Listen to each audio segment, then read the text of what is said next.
খুলনার ডুমুরিয়ায় যুবদল নেতা S M শামীমকে পারিবারিক কলহের জেরে স্ত্রী ফাতেমা আক্তার বৃষ্টি পরিকল্পিতভাবে মামাতো ভাই ওবায়দুল্লাহর সহায়তায় হত্যা করে। বিস্তারিত থাকছে মামুন হাসানের প্রতিবেদন। মঙ্গলবার খুলনা পুলিশ সুপার মোশাররফ হোসেন সংবাদ সম্মেলনে জানান, বৃষ্টি আদালতে ১৬৪ ধারার জবানবন্দিতে হত্যার পরিকল্পনার বিষয়টি স্বীকার করেছে। গত শুক্রবার রাতে ১৮ মাইল এলাকার নিজ বাড়ির ৩য় তলায় বৃষ্টির ইশারায় ওবায়দুল্লাহ ধারালো ছুরি দিয়ে শামীমের ঘাড়ে কোপ দেন। ঘটনাস্থলেই তার মৃত্যু হয়। হত্যার পর দুজন মিলে স্বাভাবিক ভঙ্গিতে পরিবারের সঙ্গে মিশে যায়। নিহত শামীম সাতক্ষীরার তালা উপজেলার ইসলামকাটি ইউনিয়ন যুবদলের যুগ্ম আহ্বায়ক ছিলেন। এই ঘটনায় শামীমের মা প্রথমে অজ্ঞাত আসামিদের বিরুদ্ধে মামলা করলেও তদন্তে সত্য প্রকাশ পায়। বৃষ্টিকে গ্রেপ্তার করা হয়েছে এবং অপ্রাপ্ত বয়স্ক ওবায়দুল্লাহকে যশোর সংশোধনাগারে পাঠানো হয়েছে। শামীম তার নিজ ভাষায় হত্যাকাণ্ডের শিকার হয় এবং এই ঘটনায়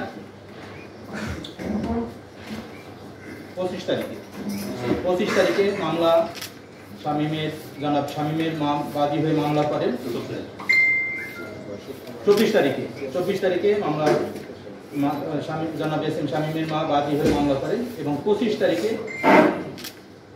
জনাব শামীমের স্ত্রী এবং তার ফুফাতো শ্যালক পুলিশের ডুমুরিয়া থানার পুলিশ এবং আমাদের জেলা গোয়েন্দা শাখার একটা চৌকস দল তাদেরকে গ্রেফতার করে এবং আদালতে তারা নিজেদেরকে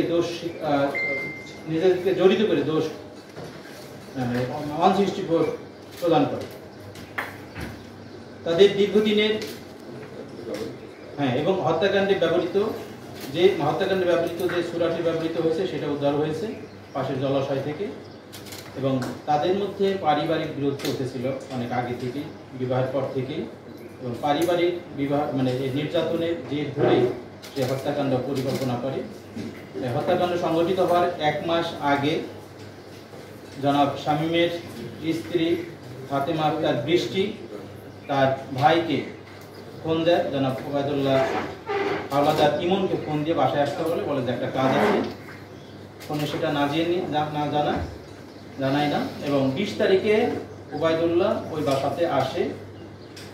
21 তারিখে সে জানায় যে তোর দুলাভাইকে ফোন করতে হবে।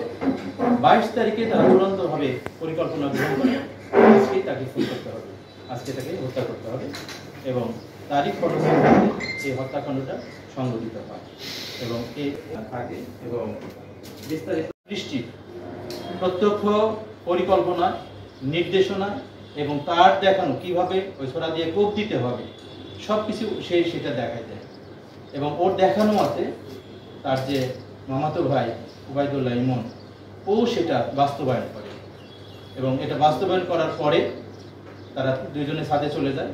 ছাদে গিয়ে ওই ছোরাটা হত্যাকাণ্ডে ব্যবহৃত যেটা ছোরা ছিল সেটা পার্শ্ববর্তী জলাশয়ে তারা সেটা ফেলে দেয় এবং আমাদের পুলিশ, ডুমুরিয়া থানা পুলিশ এবং আমাদের ডিবি টিম পার্শ্ববর্তী বিভিন্ন স্থানীয় গণ্যমান্য লোকদের উপস্থিতিতে সেটা উদ্ধার করে।